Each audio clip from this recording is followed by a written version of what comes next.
애슐리와 에멧 코리건 부부의 첫 만남은 2003년으로 거슬러 올라갑니다. 당시 두 사람은 유타 대학교에 다니고 있던 풋풋한 대학생이었고요. 공통으로 알고 지내던 친구를 통해서 자연스럽게 얼굴을 익히게 됐는데 둘이 처음에 딱 보고 서로 엄청 마음에 들었었나 봐요. 한두 번 보고 마는 게 아니라 그 이후로도 둘이서만 거의 맨날 만나면서 같이 시간을 보내게 됐대요. 그러다 보니 자연스럽게 사귀는 사이가 됐고 6개월 후인 2004년에는 결혼에 골인을 합니다. 결혼 당시에 애슐리는 21살 그리고 에멧은 23살이었어요. 둘 다 되게 어린 나이죠. 대학교 졸업도 아니고 아직 대학생 신분인 상태에서 결혼을 하게 된 거니까. 두 사람은 결혼 초반부터 굉장히 분주한 하루하루를 보내게 돼요. 왜냐하면 둘 다 아직 학생이니까 일단 열심히 공부를 해야 했고 또 돈도 필요하니까 남는 시간에는 일을 해서 되게 바빴는데 결혼한 지 얼마 안 돼서 이 부부한테 쌍둥이 딸이 찾아오게 됐어요. 그러니까 이제부터는 학교 다니랴 일하랴 거기에 육아까지 병행을 해야 하는 빡센 부부의 삶이 시작이 된 거죠. 근데 진짜 하루가 어떻게 지나가는지도 모를 정도로 되게 눈코 뜰 새 없이 바빴지만 두 사람은 그런 생활이 너무너무 좋았대요. 전혀 힘든 일처럼 느껴지지 않았고 서로 옆에서 으쌰으쌰 해주면서 부모로서 또 서로의 가장 친한 친구로서 같은 팀으로서 힘든 시기를 잘 버텨냈다고 합니다. 그렇게 한 2년 정도 시간이 지났어요. 2006년에 남편 에멧이 법 관련 공부를 하러 로스쿨에 진학을 하게 되면서 가족 전체가 유타주를 떠나서 에멧이 다니는 학교 근처인 워싱턴주로 이주를 하게 돼요. 이때 당시 두 사람 사이에는 쌍둥이 딸에 이어서 한 명이 더 태어나서 3명의 자식을 키우고 있는 상태였는데요. 이 집에서 학교까지 거리가 꽤 멀었어요. 편도로만 1시간? 그래서 왕복으로 하면 2시간 거리인데다가 남편 에멧이 공부에 매진을 하면서 학교에서 시간을 되게 많이 보내다 보니까 자연스럽게 새 아이를 돌보는 건 애슐리의 몫이 됐겠죠. 근데 이 시기에 애슐리가 조금 힘든 시간을 보내게 돼요. 왜냐하면 익숙한 곳을 떠나서 지금 아무 연고도 없는 타지로 온 데다가 남편도 아무래도 전처럼 같이 시간을 보내지 못하다 보니까 사실상 나 혼자서 외롭게 새 아이들을 키우는 것처럼 느껴졌대요. 근데 에멧도 뭐 가족을 위해서 공부를 하는 거니까 에멧이 로스쿨을 졸업하면은 지금보다 더 많은 시간을 보낼 수 있겠지 이런 생각을 하면서 스스로를 잘 다독이고 또 남편의 로스쿨 생활을 묵묵히 뒷받침해줬죠.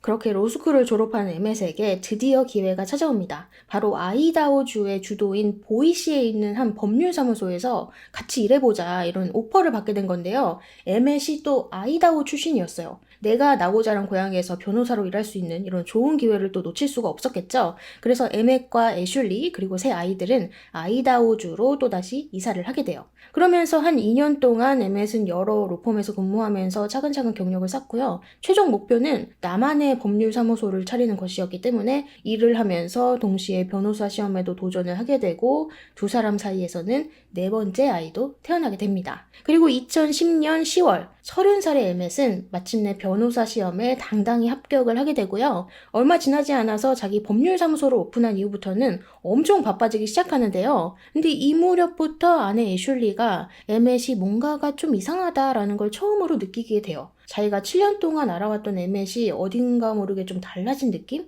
일단 집에서 보내는 시간이 부쩍 줄고 집을 안 들어와도 너무 안 들어와요. 얼마나 아빠 얼굴을 보기가 힘들었으면 애들이 어느 날 애슐리한테 이렇게 물어볼 정도였대요. 엄마, 아빠 이제 우리랑 같이 안 살아? 그리고 또 그렇게 오매불만 기다렸던 에멧이 드디어 집에 행차를 하신 날에도 가족들이랑 시간을 보내기는커녕 피곤하다고 조금만 뭐 하면 짜증내고 되게 예민한 모습을 보이니까 가족들이 되게 당황스러운 거예요. 특히나 애슐리는 더 그랬던 게 사실 에멧도 법률사무소 오픈한 지 얼마 안 됐고 했으니까 되게 정신이 없었겠죠. 그래서 힘들고 막 고대에서 아이들하고 놀아줄 시간 없고 뭐 그런 거라면 100번이라도 이해할 수 있었어요. 근데 지금 문제는 에멧이 단순히 일 때문에 방전된 게 아니라 뭔가 나랑 애들한테서 마음이 좀 떴다? 뭐 이런 기분이 들었다는 거예요. 근데 이때 애슐리가 5째 아이를 임신 중이었고 거의 막달인 상태였거든요. 그래서 에멧의 태도가 조금 걸리기는 했지만 일단은 태어날 아이한테 더 집중을 해보기로 했어요. 다행히 몇 주 뒤에 아이는 건강하게 세상에 태어났죠. 근데 5째 아이가 태어나고도 이 상황은 나아질 기미를 보이지 않아요. 에멧은 오히려 더 가족한테서 멀어지기 시작합니다. 별 일도 없는데 갑자기 할 일이 생겼다고 나가고 집에 들어가서도 가족들이랑 어울리려고 하지 않고 애슐리한테도 되게 차갑게 굴고 이러니까 애슐리가 에멧한테 분명히 뭔가 있다 이렇게 확실히 인지를 하게 돼요. 그러면 별 생각이 다 들죠. 혹시 이 인간이 바람을 피나? 다른 여자가 생겼나? 아니면 내가 모르는 무슨 문제가 있나? 그래서 남편한테 직접 물어봅니다. 혹시 나한테 불만 같은 거 있으면 말해줘. 우리 지금 무슨 문제 있는 거야? 그러면 에멧이 팍 짜증을 내면서 아니 아무 일도 없는데 왜 그런 걸 물어보냐고 이러면서 제대로 답을 안 해줘요. 그러니까 너무 답답하잖아요. 뭔가 이상한 거는 분명히 느껴지는데 당사자인 남편은 아무 문제도 없다고 하니까. 근데 그렇다고 그냥 손 놓고 있을 수도 없어요. 아이들도 지금 5이나 있고 7년 넘게 함께 살아온 남편이니까.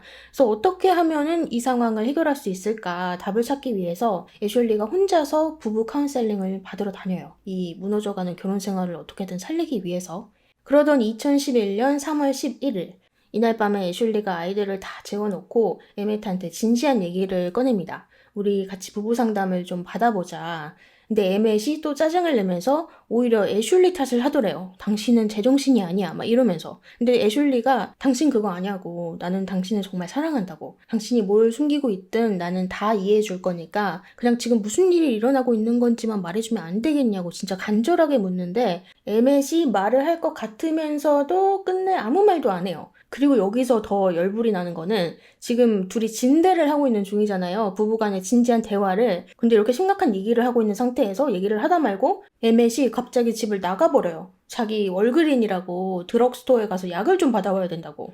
아니 이게 뭔 시츄에이션인지 정말 황당했지만 애슐리는 일단 기다렸어요. 근데 밤 10시가 다 돼서 나간 사람이 12시가 돼도 안 들어오는 거예요. 그래서 문자도 보내봤어요. Are you okay? 당신 괜찮은 거야? 하지만 한참 기다려도 답장도 안 와요. 근데 얼마나 시간이 흘렀을까? 누군가 현관문을 똑똑똑 두드리는 소리에 애슐리가 문을 열고 나가보니까 형사들이 현관 앞에 서 있었어요.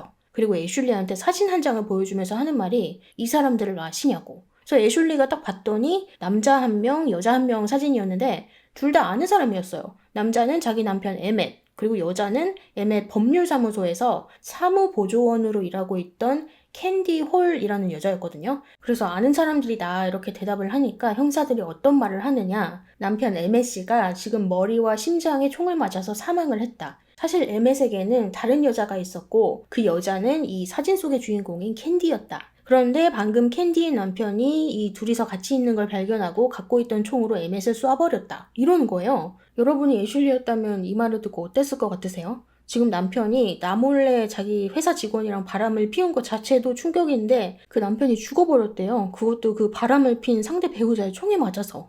이 에멧과 캔디의 만남은 7개월 전으로 거슬러 올라갑니다. 에멧이 변호사 시험을 치고 결과를 기다리던 2010년 9월부터 시작이 됐어요. 당시 에멧이 자기 동료한테 이제 얼마 안 있으면 내 사무소를 열어야 되는데 나를 도와줄 직원이 좀 필요하다 얘기를 하니까 동료가 아는 사람을 소개해 줬는데 그 사람이 바로 캔디였어요. 이 캔디는 에멧보다 10살이 많은 40살이었고요. 로버트라는 남편과 결혼한 지 15년 차이자 10대인 딸 2명을 키우고 있는 가정이 있는 여성이었어요. 근데 캔디의 결혼 생활도 되게 순탄하지만은 않았던 게 남편 로버트가 이전에 캔디 몰래 몇 번 바람을 핀 전적이 있었나 봐요. 그래서 캔디가 그거 가지고 마음고생을 좀 했었는데 하필이면 다니던 변호사 사무소에서도 잘리게 된 거예요. 그래서 자존감도 바닥으로 되게 떨어져 있던 상태였어요. 그런데 그 상황에서 지인의 소개를 받아서 에멧을 만나게 된 거죠. 이 두 사람은 첫 만남부터 스파크가 팍 튀더니 2주 만에 깊은 사이로 발전을 하게 됩니다. 캔디에 의하면 둘이 이렇게 만남을 시작하면서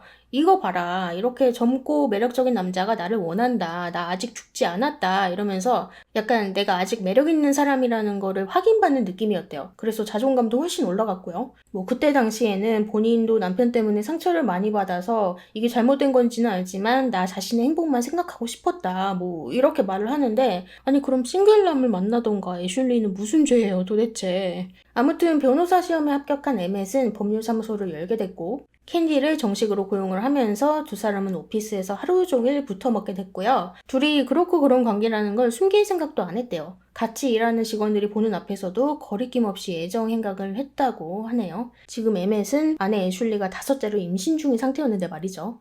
그렇게 두 사람은 약 7개월 동안 관계를 이어갔고요. 에멧이 애슐리랑 얘기를 하다 말고 갑자기 집을 나갔다가 돌아오지 못하게 된 그날 문제의 2011년 3월 11일 날 캔디의 집에서도 긴장감이 흐르고 있었어요. 왜냐면 캔디도 몇 달 동안 가정에 충실하지 못하고 좀 이상하니까 남편 로버트가 참다 폭발을 했거든요. 둘이 대판 싸우고 로버트는 짐까지 쌌대요. 더는 이렇게 못 살겠다. 그리고 그러는 과정에서 캔디가 자신의 불륜 사실을 로버트한테 고백을 합니다. 그래, 나 사실 아는 변호사랑 그렇고 그런 사이다. 근데 에멧이라고는 정확히 말을 안 하고요. 저기 저 다른 주에 사는 변호사라고 거짓말을 해요. 근데 그렇게 말다툼을 하는 와중에도 에멧이랑 캔디랑 둘이서 계속 문자를 주고받고 있었대요. 멀티태스킹 장난 아니죠? 캔디가 에멧한테 나 조금 있다가 월그린에 들러서 약 좀 처방받으려고 하니까 에멧이 그러면 나도 월그린으로 갈게. 우리 주차장에서 만나자. 해서 에멧은 애슐리랑 얘기를 하다 말고 도중에 뛰쳐나오고 캔디도 이제 바람핀 사실을 고백했겠다. 더는 할 말이 없으니 나는 볼일을 보러 가겠다. 해서 월그린으로 향합니다. 그렇게 둘이서 월그린 주차장에서 만났어요.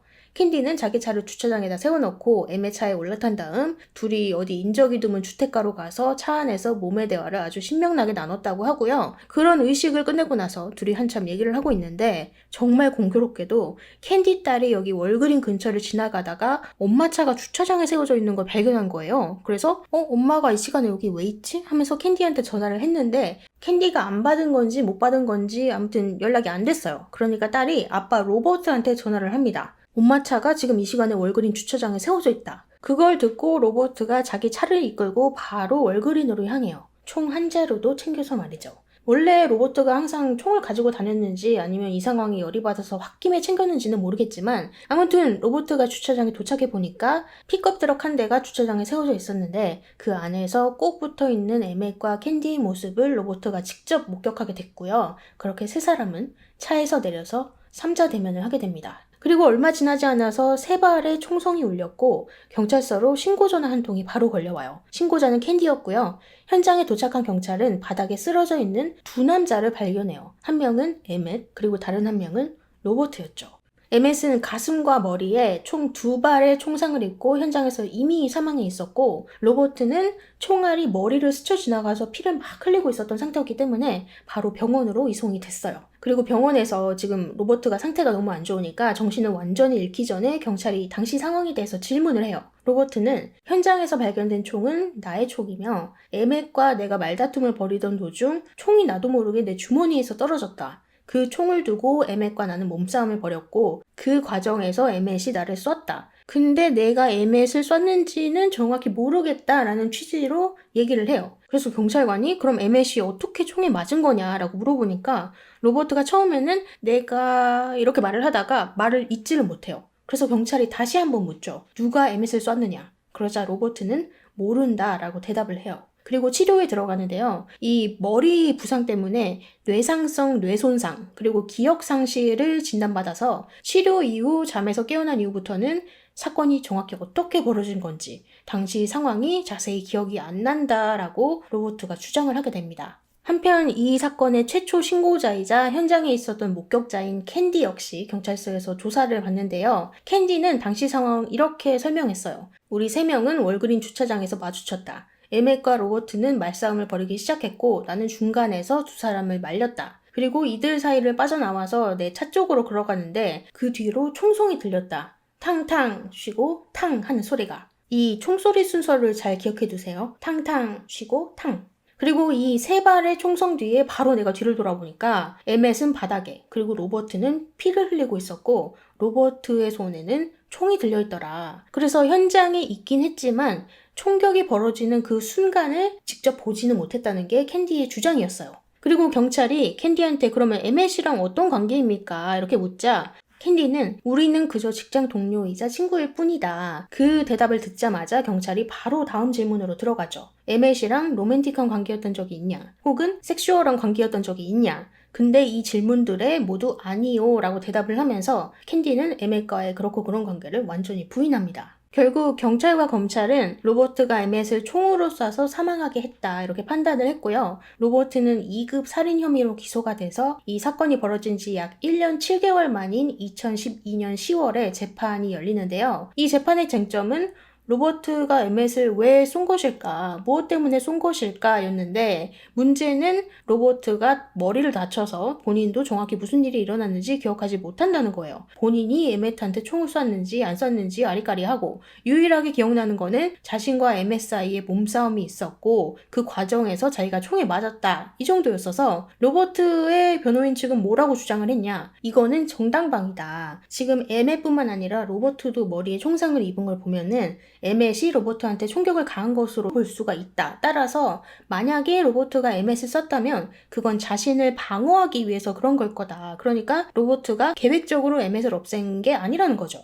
그러면 검찰 측은 뭐라고 주장했냐? 로버트는 애초에 집을 떠날 때부터 총을 가지고 현장에 왔다. 그리고 더 중요한 거는 주차장에 도착해서도 총을 차에 두고 내린 게 아니라 자기 주머니에 넣은 채로 내렸지 않느냐. 그 말은 우연히 싸움이 벌어져서 피치 못하게 총을 사용하게 된 게 아니라 처음부터 로버트는 에멧을 해야 할 의도가 있었던 걸로 볼 수 있다라고 주장을 해요. 그리고 당시 현장에 있었던 유일한 목격자인 캔디 역시 이 자리에 증인으로 서게 되는데요. 이 캔디가 처음 경찰한테 했던 진술이랑 정반대의 이야기를 재판에서 합니다. 일단 처음에 경찰한테 우리는 아무 사이도 아니다, 뭐 직장 동료 사이다, 뭐 이렇게 얘기를 했잖아요. 근데 법정에서는 태도를 바꿔서 인정을 합니다. 우리는 사실 불륜을 했던 게 맞다. 하지만 로버트를 버리고 에멧이랑 새 살림을 차리는 그 정도까지의 사랑은 아니었다. 나는 로버트랑 계속 결혼 생활을 이어가기를 원했다. 그리고 당시 현장에서 어떤 일이 있었는지에 대해서 경찰한테 처음 얘기했던 것보다 훨씬 구체적으로 말을 해요. 법원에서. 사건 당일날 본인이랑 에멧이 차에 같이 타고 있을 때 로버트한테 전화가 걸려왔대요. 근데 에멧이 자기 전화를 확 가로채서 로버트를 좀 긁는 말을, 자극하는 말을 많이 했다는 거예요. 그리고 주차장에서 셋이서 이제 3자 대면을 했을 때도 에멧이 로버트한테 캔디는 당신이랑 있고 싶지 않대, 나를 원한대 이러면서 또 긁어대니까 로버트도 이번에는 가만히 있지 않았대요. 캔디한테 당신 진심이냐고, 저 남자 아이가 지금 5이나 있는 남자인데 그런 남자랑 같이 있고 싶은 게 맞냐고 뭐 이렇게 얘기를 하고, 에멧한테는 당신 아내 지금 막내를 낳은 지 얼마 안 돼서 집에 있는데 당신은 내 아내랑 여기서 이러고 있네 뭐 이런 식의 말을 했다고 해요. 이걸 들으면 로버트는 캔디랑 바람피는 에멧의 존재를 이미 알고 있었던 걸로 보이죠. 그래서 에멧이 갑자기 앞으로 돌진을 해서 로버트의 가슴을 두 손으로 밀었대요. 세기는 아니고 그냥 팍. 그래서 캔디가 둘 다 그만하라고, 두 사람 사이에 자기가 서서 저지를 한 다음 좀 진정이 되니까 자기는 두 사람 사이를 빠져나와서 이제 차 쪽으로 걸어가는데 그때 3발의 총성 소리를 들었다. 탕 쉬고 탕탕.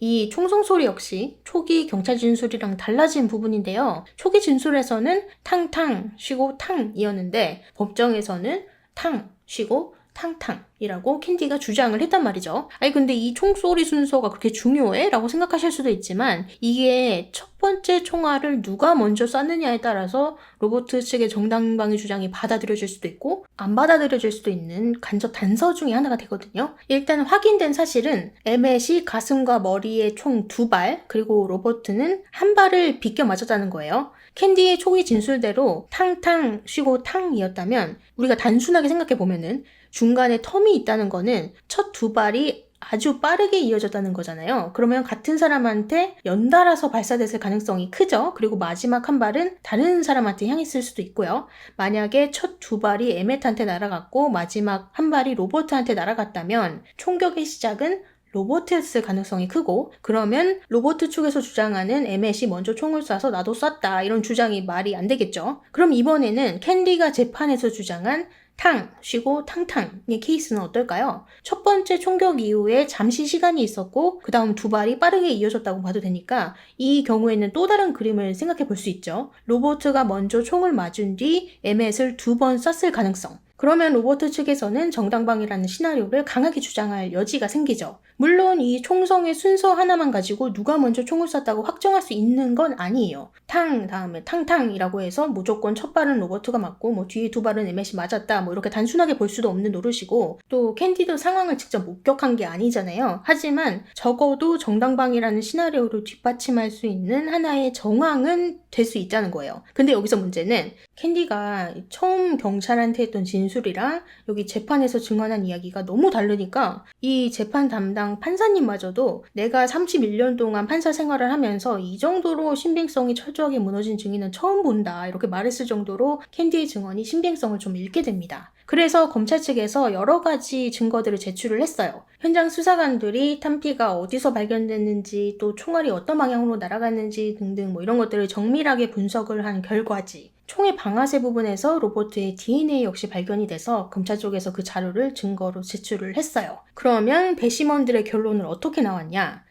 설령 캔디의 주장대로 엠맷이 로버트를 먼저 밀어서 몸싸움이 시작됐다고 하더라도 로버트가 총을 쏴야 했을 정도로 엠맷이 로버트한테 심각하고 치명적인 공격을 했다는 충분한 증거가 보이지 않는다. 따라서 로버트 홀은 2급 살인 유죄, 그리고 총기 사용 혐의 역시 유죄를 받게 됨에 따라서 가석방이 가능한 최대 30여년을 받게 됐어요. 여기서 최소 17년 6개월은 반드시 복역을 해야 되고요. 그 이후부터 가석방 신청을 할 수가 있는데 이게 받아들여지면은 빨리 나올 수 있는 거고 이게 거부되면 최대 30년까지 복역할 수 있다는 구조라고 하네요. 이렇게 로버트의 유죄로 재판은 마무리가 됐지만 애슐리는 그 이후에도 한동안 엄청난 아픔을 겪어야 했어요. 일단 남은 아이들한테 이 아빠의 소식을 전해야 했고요. 지금 온 세상 사람들이 자기 남편이 자기 모르게 거짓말하고 바람을 폈다는 걸 알게 된 거잖아요. 그래서 나 혼자서만 까맣게 모르고 있었다는 거에 대해서 내가 왜 몰랐을까 이렇게 자책도 많이 했었고, 무엇보다 제일 힘들었던 건 이 캔디가 몇 마일 떨어진 되게 가까운 곳에 살고 있었대요. 거의 같은 동네에. 그래서 한 번은 어떤 식당에서 애슐리가 캔디를 우연히 마주친 적이 있었는데 자기를 보고도 미안한 표정 없이 되게 뻔뻔한 그 모습에 너무 화가 났었다고 해요. 그런데 그 일이 있고 나서 얼마 후에 이 MS 사건이랑 별개로 캔디가 예전에 일했던 변호사 사무실에서 돈을 횡령했던 게 드러나서 이 일로 14년형을 선고를 받았다고 해요. 근데 14년이지만 실제로는 약 18개월만 복역을 하고 2014년에 출소를 했다고 하네요. 애슐리는 이 사건 이후에 자기 블로그를 하나 개설을 해서 자기의 심정을 솔직하게 기록하기도 했는데요. 그때 정말 많은 사람들이 위로를 해주고 응원한다는 메시지도 진짜 많이 받았대요. 그래서 그런 지지를 받으면서 또 힘든 시간을 견뎌낼 힘을 조금씩 얻었다고 하고요. 시간이 많이 흐른 뒤에는 이런 아픔을 이해해주는 동반자를 또 만나서 새로운 가정을 꾸렸고 또 아이도 2명이 더 태어나서 현재는 총 7명의 아이들을 키우면서 새로운 삶을 살아가고 있다는 것을 알려드리면서 오늘의 이야기는 이렇게 마치도록 하겠습니다. 끝까지 들어주신 분들 항상 감사드리고요. 저는 다음 이야기로 찾아뵙도록 할게요.